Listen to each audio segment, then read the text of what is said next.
Hey team, today we're going to talk about the breakout, how we retrieve a puck that's dumped into our zone and work together to break it out and go the other way, get some transition hockey going. There are a few key things that I've learned in my time coaching hockey, especially at the youth level, that will help a team be successful, and so today we're going to focus on those key things. The first and most important thing we're going to talk about on the breakout is actually communication.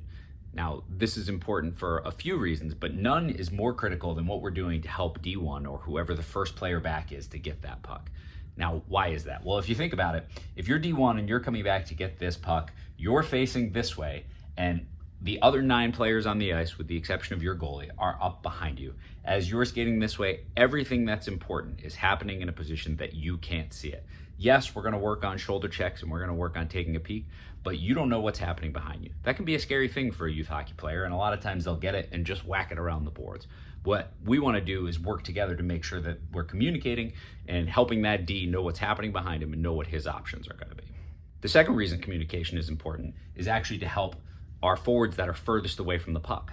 It's very common in youth hockey for this defenseman to come and get it, and these forwards are sort of lollygagging their way back, thinking, he's got it, I'm way up here, eventually the puck will get to me. What they don't realize is if they're not coming back with a purpose, then this defenseman's job gets infinitely harder. So by communicating, we can improve the likelihood of a successful first pass by having the right person in place to catch that pass and move the puck the other way. And that's why we label all the breakout options. By labeling these options, not only does it tell this defenseman one, who's the first person back, clearly and concisely what they need to do, it also is a trigger for our trailing forwards to know exactly where to be and when. Now, what are those options?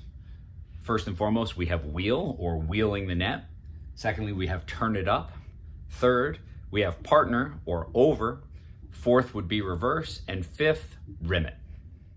At the squirt and peewee level particularly, we want to make sure that we're focusing on the options that create tape-to-tape passes. We want to eliminate the hard-to-handle rims or the difficult-to-execute indirect passes, mostly because we can get away without needing them yet. When you get to the higher levels, playing the puck off the boards or chipping the puck to space becomes much more important.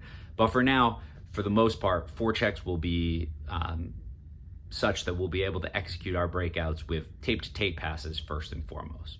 For that reason, we're going to focus on these first 3 options up here: wheel, turn it up, and partner.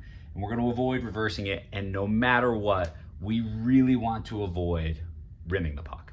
It's really, at the youth hockey level, more often than not, just a turnover. Let's focus on what we can do to get the passes tape to tape.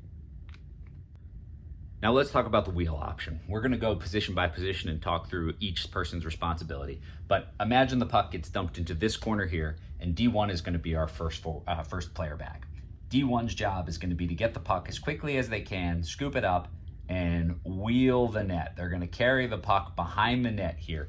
In hockey lingo, that means wheel. But the reason we're doing this is, if you'll imagine the puck on this side, what's going to happen with the opposing team's forwards? They're all chasing into this area. If we can quickly get the puck, carry it to the other side of the ice, we'll be able to change the angle of attack and have more open space here. The cue word for this is wheel.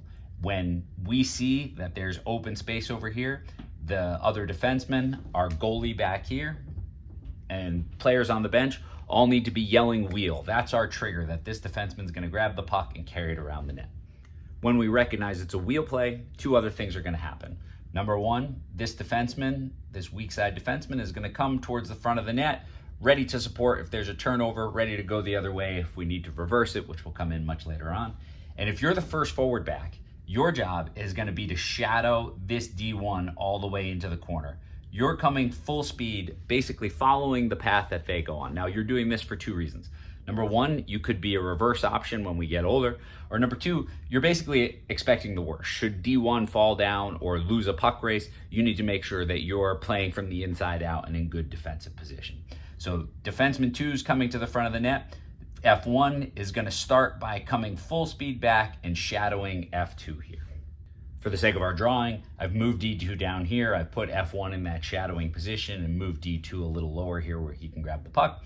Now, let's focus on probably the most important player on the wheel, and that is what is actually our weak side forward who's coming out of the zone. When this weak side forward hears wheel, he has to know that the puck is switching to his side of the ice, and he needs to be ready to get back. So this forward's job is to skate back full speed from the inside. Again, we're starting defending from the inside out. and they need to swing low. We want to pivot. I'll do a separate video on the importance of the pivot and going through that more, and swing out wide towards the boards so that they can catch a breakout pass, tape to tape. We're trying to avoid the boards here, and start transition up the ice. At the same time that is happening, F1 is going to swing low to be a secondary pass option. They're going to try and stay below F3 as F3 gets the pass. So if there's a turnover, they're in support. We call this playing beneath the puck, and they're in a good position to trail the breakout out of the zone. And our F2, recognizing that the puck is likely going to swing to the other side, is tracking back into the zone, curling low, and then shooting up through the middle. So if we imagine there are two defensemen here, we want F2 to track through the middle between them, either looking for a secondary pass, or if worse comes to worse, going loud and with speed so that these two defensemen back out of the zone, creating space for our F3 to carry the puck out. You can see how the puck starts on this side. The defenseman wheels the net, makes a pass to F3, and then F3 either has an option of passing it to our F1 or to our weak side F2 through the middle. Either way, it's a quick way to get the puck out of the zone. Now, if wheel is designed to get D1 to carry the puck behind the net this way, we need another option that gets D1 going back towards the strong side.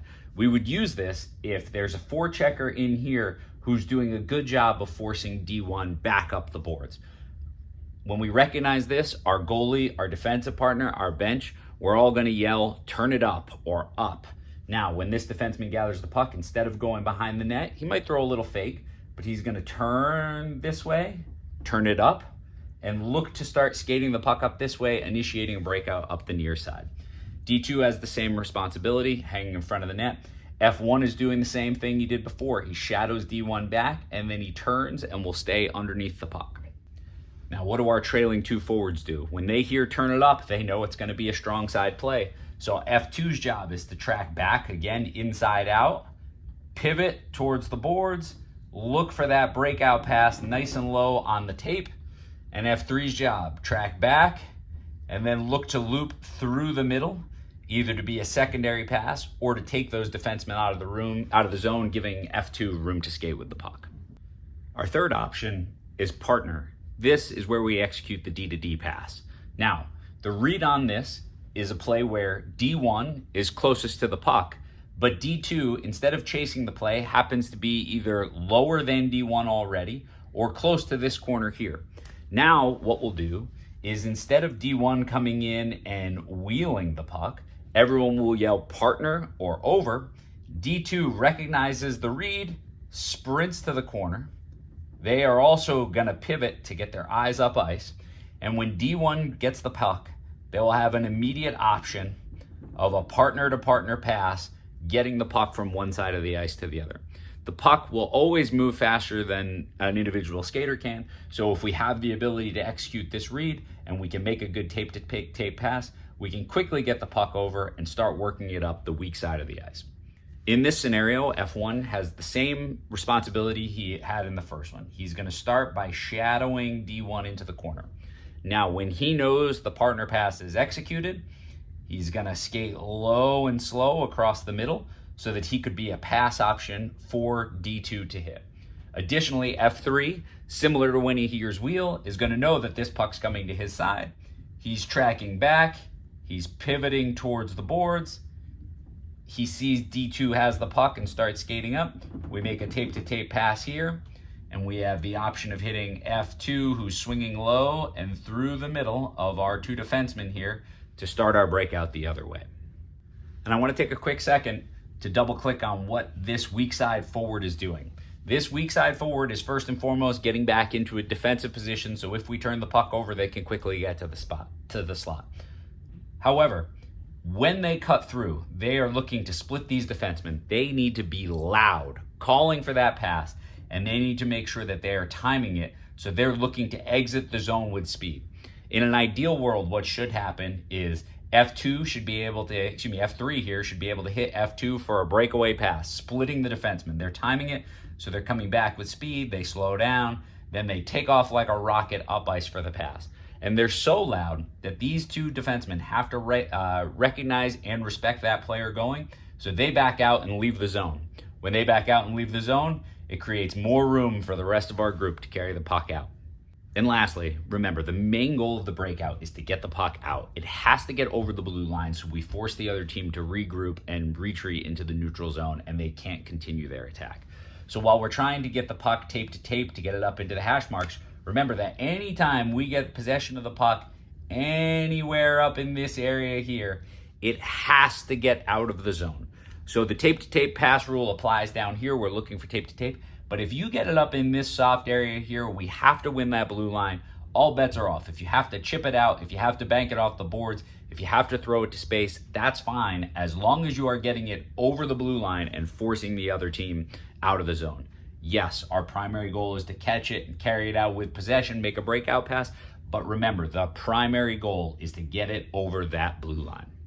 And if we can stick to these three first options, wheel, turn it up, and partner, we should be able to have good tape-to-tape options and be able to work the puck out of our zone quickly.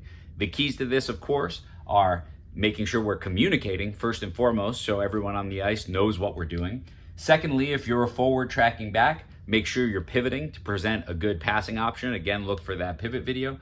And third, make sure we're doing this with proper timing and space. That can only happen with good practice, but we need to think about staying underneath the puck. If you're F1, making sure that you're in a defensive position, and make sure that you're timing it so that you don't end up, if you're F2 or F3, too far ahead of the play, looking back over the shoulder, hoping someone hits you with a Hail Mary. You have to be moving in a position where it's easy to catch a pass. With these options, we should be ready to go, so let's get after it.